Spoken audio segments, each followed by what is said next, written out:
So let's start discussing Merchant of Venice, one of the most remarkable plays or dramas written by William Shakespeare.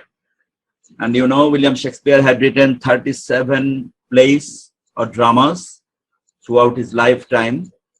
And the dramas that William Shakespeare had written are divided into different types. One kind of drama is considered to be tragedy. Tragedy is a kind of drama in which you will find the tragic end in the ending of the drama.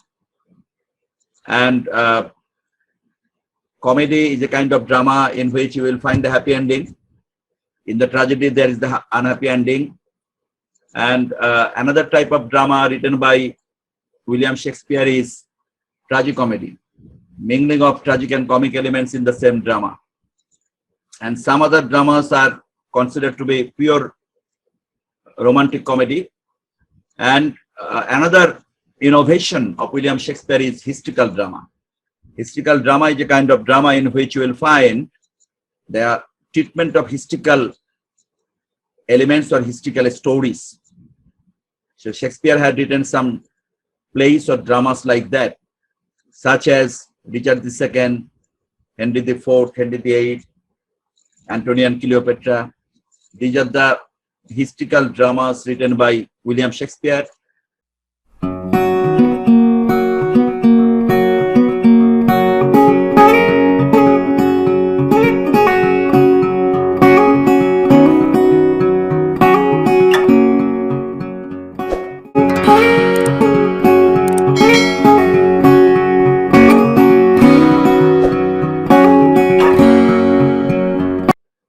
Before William Shakespeare, there was no tradition of historical drama in English literature, and we even do not have any information whether this type of historical drama was written in other literature or not. We may assume that William Shakespeare may be the first dramatist to innovate historical drama. And after Shakespeare, many other playwrights or dramatists had followed the tradition of William Shakespeare in innovating historical drama. So I'm talking about different types of writings of William Shakespeare. So William Shakespeare had written different types of tragedies, so different types of dramas like tragedies, comedies, tragicomedies, pure romantic comedies, and historical drama. And I was talking about historical drama. Historical drama is a kind of drama which was totally innovated by William Shakespeare. And before William Shakespeare, we didn't have any information whether it was practiced by any other dramatist in any other countries or not.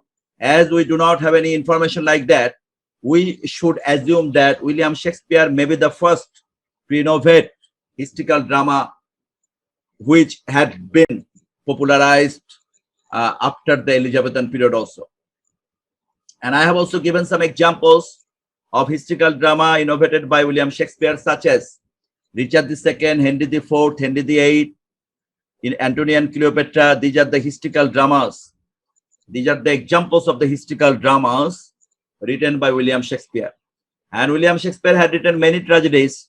4 tragedies are considered to be very much extraordinary, such as Hamlet, Othello, Macbeth, King Lear. And also there are some other tragedies written by William Shakespeare. And William Shakespeare had also written many comedies, pure comedies, and tragicomedies.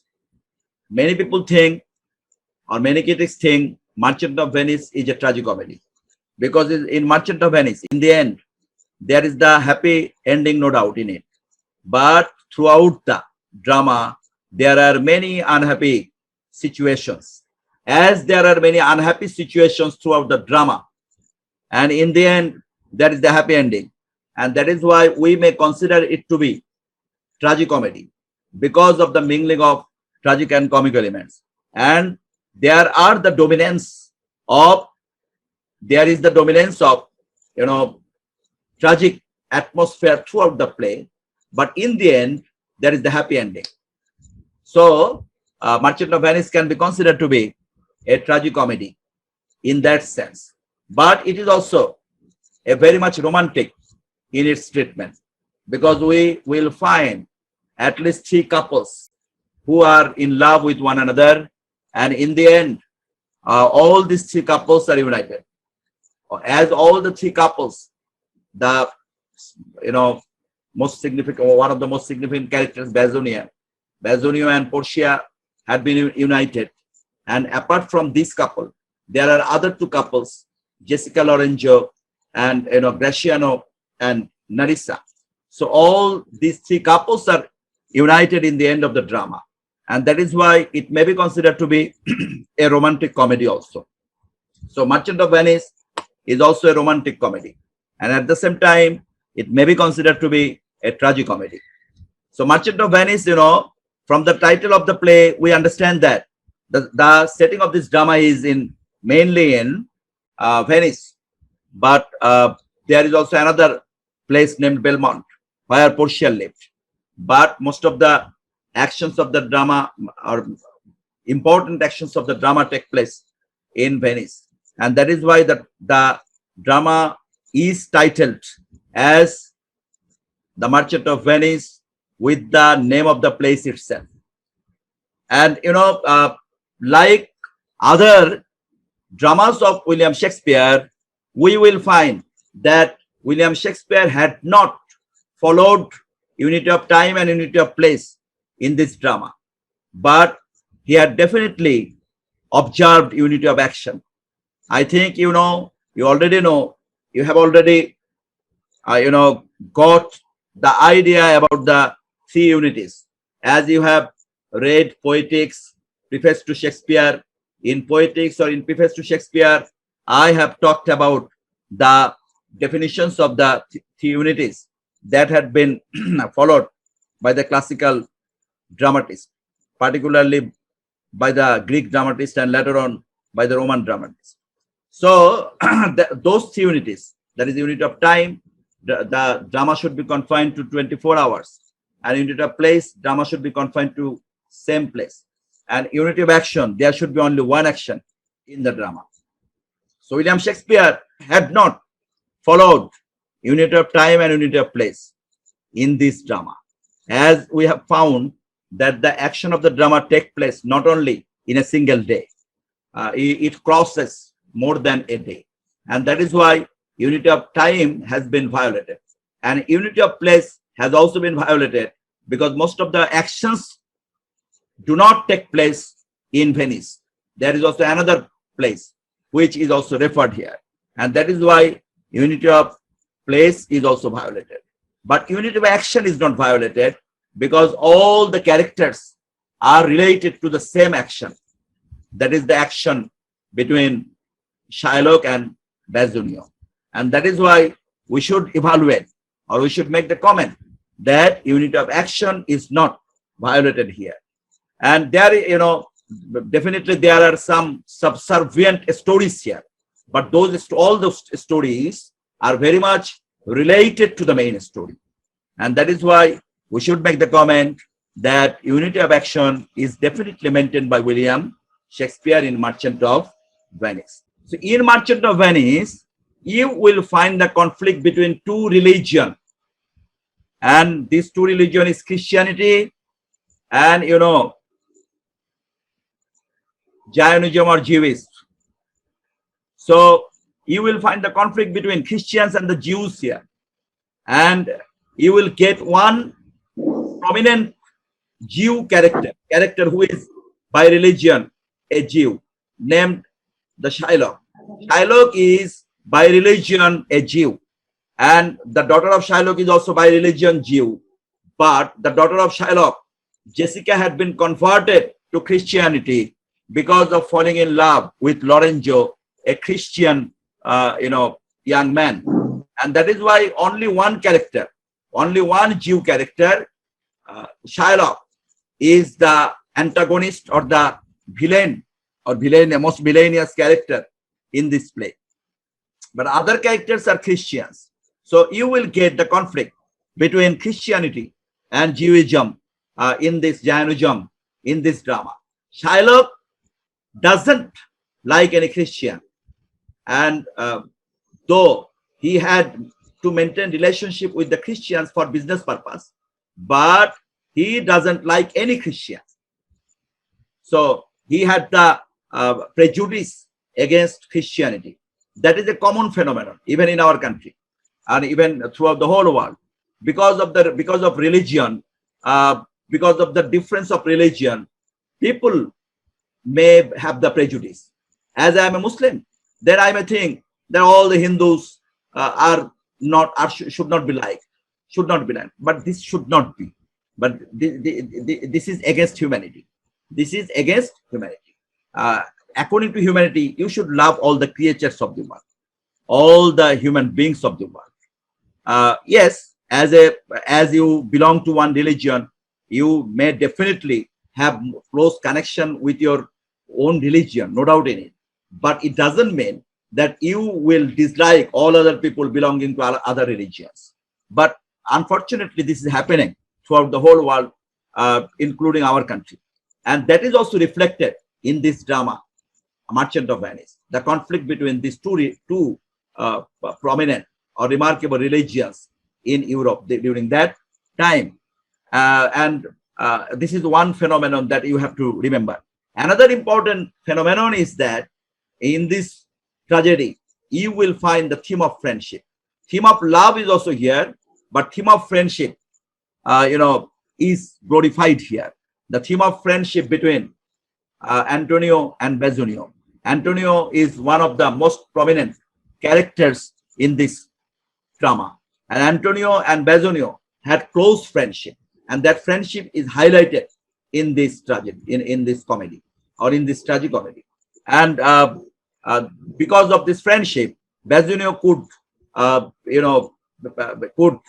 take the loan from the Shylock under the guarantee of Antonio, and Antonio had become the guarantor of the loan of Bassanio to Shylock, even under a very non-humanitarian condition. And that is possible only because of friendship.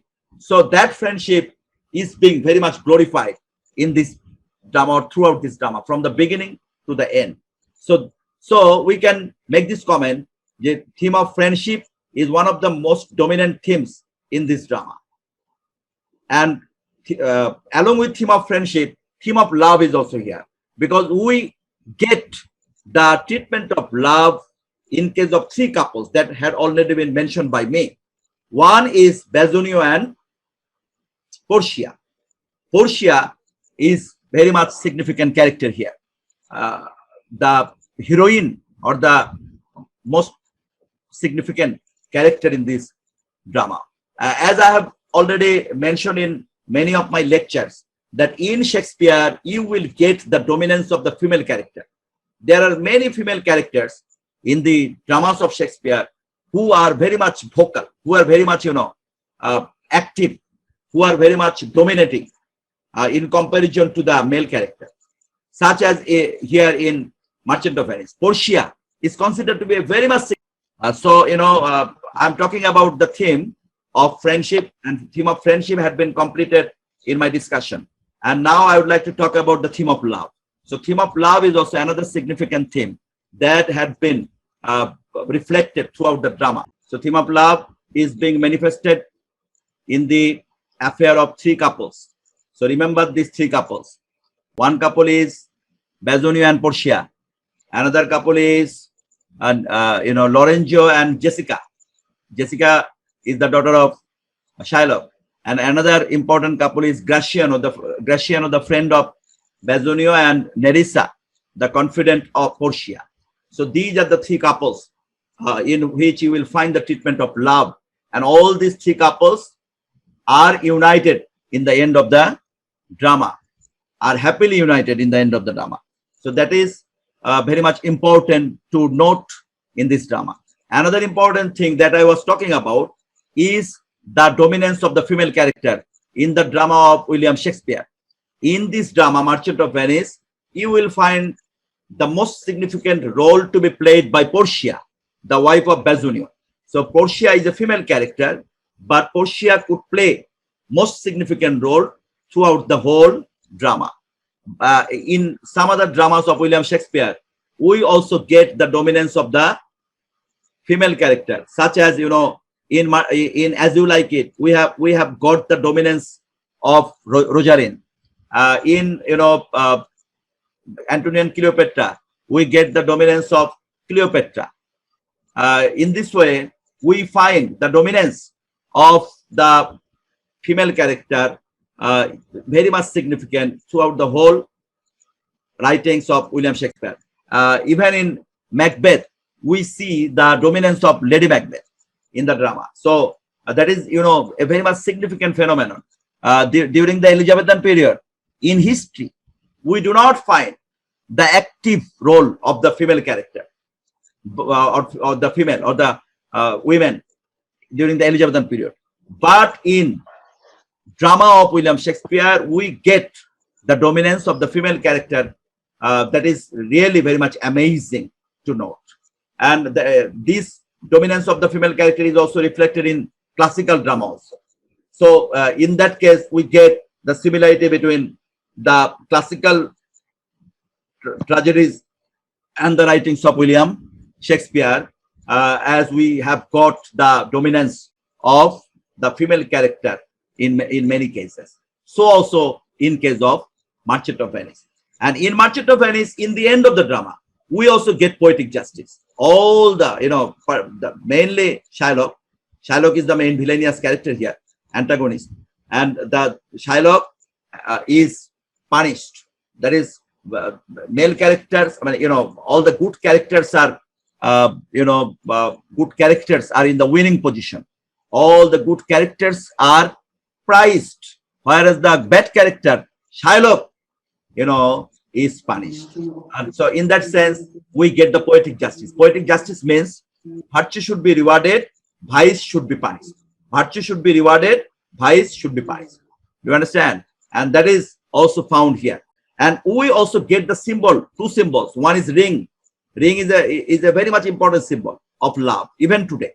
Even today, whenever someone likes to propose someone, then ring is considered to be very much significant here.